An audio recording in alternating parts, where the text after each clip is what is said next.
away from all sides. Half-track moving in with Puma and Grenadier support. Gunners knocked out though on the half-track, sadly forced to pull back, but the Puma and Grenadiers are still there. Stug taking a mine hit, but charging ahead nonetheless undeterred. And we'll have to see what will happen there. Grenadiers and Puma slightly pulling back, but the half-track remains to reinforce the Grenadiers if needed. And what is this? We probably have a mortar round hitting right here as the American had laid down a mine. And the mine, of course, detonated, killing a lot of his men. Which is, of course, something you have to be aware of. Of course, don't want your men standing near mines. They can usually end up very badly. Rangers moving in to try and deal with this new Stug. Stug slowly pulling back, firing away, killing one Ranger with its high explosive shells. MG42 gun firing away, and I suspect further mortar rounds will be trying to hit here. Floating a bit of manpower. I'm not entirely sure what I had in mind here. Stug though continuing to hold the line against these Rangers, already 2 down. Gun and MG blazing, and now Volksgrenadiers and Grenadiers moving in, but will quickly end up in the firing arc of this MG emplacement. But at least I could get the Stug once more a bit closer to actually deal with this. And we see a sniper holding up there. Engineers taking mortar fire, but the central victory point is still mine though, although the territory is not. Engineer desperately wounded and will need to get out of there. Now we see that the Stug is getting close to the machine gun emplacement. The Rangers have gone back, realizing they can't hold the position as it is. And we see a fresh Grenadier team as well, alongside Veterancy 2 for my infantry. Since again I really need to hold the line. Again the American seems awfully defensive, not really aggressive enough. And now we see a machine gun emplacement going off, the 3rd one so far.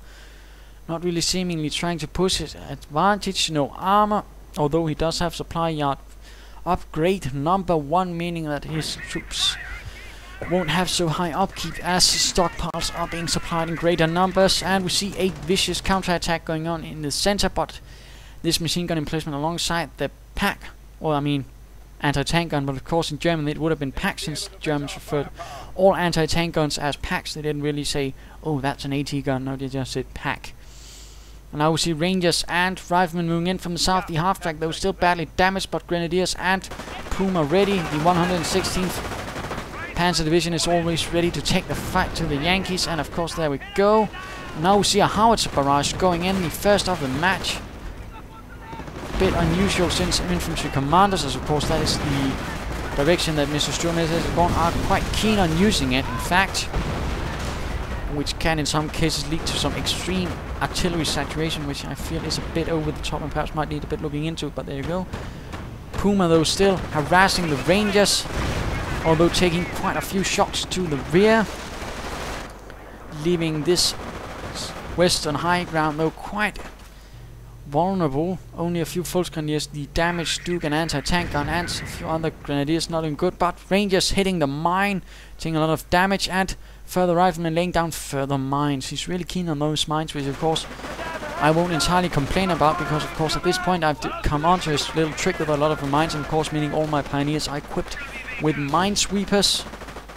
And of course this also means he won't actually have munitions for many howitzer attacks, which is only to my advantage, as howitzer attacks are ridiculously powerful. One shot can knock out an entire Grenadier team, no matter the veterancy, which is of course something most Americans actually won't mention to you. And we have the 1st Naval Rifle supporting the mortar and bombarding this position, hoping to perhaps knock out this bridge as well, although no luck. But having secured the central victory point, and oh dear, Volksgrenadiers setting off the Greyhound mine. At the time I thought it was a regular mine, but now knowing it was the Greyhound mine, of course it does make a bit more sense. But sadly these Volksgrenadiers died for the fatherland, although not quite as heroically as they hoped. Stug taking fire once more as Rangers and Riflemen are moving in, but the Stug does return fire and is now receiving repairs from the heroic pioneers. And I believe we have other troops hitting mines. I'm not entirely sure where though. And we see the Riflemen once more standing right in the open as Stug and Puma are moving in to open fire on them, leaving them in a rather exposed position. One Rifleman going down, another dead to the armored Panzergrenadiers of the 116th alongside their Stug. Rangers the only thing left taking up positions behind this overturned log, and we see a fresh American assault right through the central position with a sniper in tow. I do believe that means in fact he has 2 snipers. A lot of snipers in fact. I'm not too keen on fighting snipers, I really dislike them.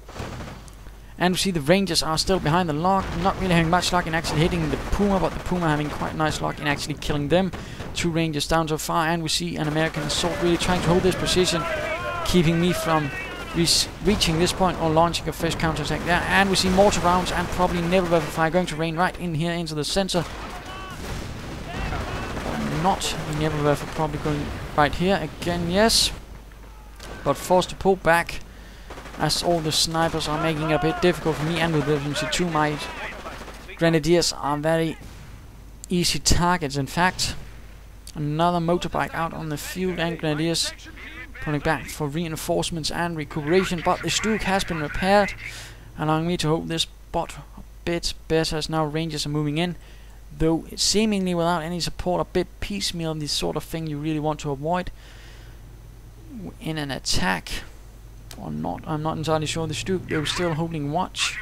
Anti-tank gun slowly pulling back, and we see barbed wire going up right between these pieces of dead trees. Mortar firing here, hoping to hit something, but missing absolutely everything. And moving my Nebelwerfer back and forth because I'm worried he will get a howitzer battery, in which case he will immediately open fire on my Nebelwerfer. And I'd rather have that on the move and so avoid counter battery fire. And we see a bunker, hoping to set up a medical bunker and decrease attrition. And of course this is an interesting thing, of course.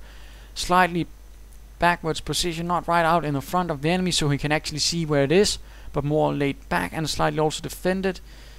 And of course one thing to also note, despite his slightly aggressive, slightly defense, I'm not entirely sure what sort of strategy or tactic he's employing, he has absolutely no medic stations, which is a bit curious, as he is suffering heavy losses, I do believe. And in fact I haven't even had a look at him, so let's do that. How to shoot and call in Rangers. He has only 1 rifleman team. In fact he has lost 2 teams and only 1 ranger team. In fact he has very little, floating a lot of manpower. And a firestorm going in, knocking out the bridge and the machine gun emplacement, effectively shortening my defensive lines. And now we see it actually a medic station, but it will be rendered useless because, well, I'm not going to be moving in there as I said, and he can't move across, well, no bridges, so it's too far away from the actual front line. Mind you, by the next patch I do believe this bridge will be rendered indestructible though, so that won't be so fun for me. But for now I have managed to actually shorten my defensive lines, which is an extreme boon to me, since I will only need to hold this line and this line, which actually makes it an awful lot easier for me to actually defend anything. Mortar rounds going in on the anti-tank gun. The American, of course, not really having many forces to really carry the attack, having most of his infantry being bled out and not replaced. A really bad idea, and in fact he's floating a lot of manpower, not really using it to replace those infantrymen. And what is this? Another sniper. He's going heavily on the snipers, which of course nice, of course, unless I actually catch them unawares, which will certainly be more likely as he has very little infantry to actually provide most of the distraction. Stug moving ahead again, and Puma lurking in the background, and we see the 30 caliber gun setting up, but a bit too close, and a grenade goes off, killing the gunner and leaving only 1 man left, who is then knocked out by a mortar round, and another grenadier team moving in, trying to clear out this anti-tank gun. And looks like this anti-tank gun will be lost, and apparently thinking the game's gone too long. And me thinking, oh, he's just talking about the length of the game. Sure, it's a long one.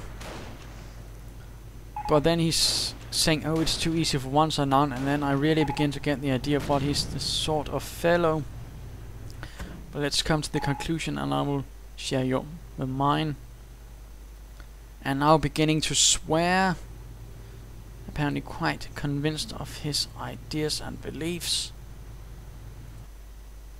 And we see further grenadiers sneaking about, reinforcing doing whatever sneaky grenadiers do of the 116th, although I suppose there would be Panzer Grenadiers, but that part of the tile is not there. Pioneers over here, seeing his left behind bazooka, are quick to grab it.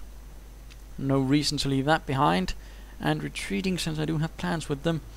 And now we see an American assault, but again, no infantry, just not a lot, although only 2 teams, 2 engineer teams and a few snipers. And now most of his attacks, in fact, are just downright the same lane. In fact, he's running straight into my defenses head on again and again. The sort of thing that I do try to advocate against. Now mortar rounds landing among positions again, of course, and the Nebelwerfer joining into this chorus of war with his high-pitched howls, landing quite a few shots on the MG team. In fact, looks like it might annihilate it. Stu taking a bit of damage, only 1 rifleman left. The other team were used to recrew that gun but were lost. Snipers though at the front, but taking a bit of fire, killing grenadiers, but my grenadiers are heedlessly charging in, ready to get those damn snipers and avenge the comrades they have killed. And there we go, 1 sniper down to BAR fire. The BAR being an excellent LMG, unlike the LMG 42 for some reason. I do hope one day it will be buffed and made to a bit more useful and build a bunker last the time. I'm not entirely even sure what he's saying there. It seems he's quite intent on some sort of idea to actually protect himself against this loss again. Floating a lot of manpower, not using it. He has an off-map combat group, but not really using it. So now getting upset as well. Really, and of course it's apparently all my fault because I'm playing Wehrmacht and I of course have some sort of super advantage. Let's just ignore that fact that he could easily overturn most of my positions with few men from all sides. But again, let's not go into a rant, let's just analyze. And now we see the off-map combat group finally hitting the field. 1 M10, 1 rifleman team, 1 mortar team and 1 heavy machine gun team, and now setting up, beginning to repair here, apparently placing all of his troops right there. And I of course actually spotting this very quickly, as I'm suspecting that yeah, he will probably try to get something up here at some position, which will probably result in, yes, a counter Nebelwerfer barrage to rather remind him not to do such silly business. And of course he is aware of this, but will he get out in time? Most shots not really hitting, this being a bit hard territory to actually hit anything in, but there we go.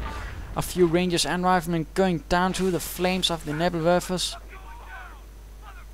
while the Americans are setting up for a fresh assault. M10 tank destroyer, 60 centimeters mortar team, and of course the 30 caliber without much to do. And we finally have the riflemen blasting away at what you can see here. The Stug a bit unawares of the situation, Puma as well, and we see I have a Panzer 4 Panzer command up, and let's return to me then.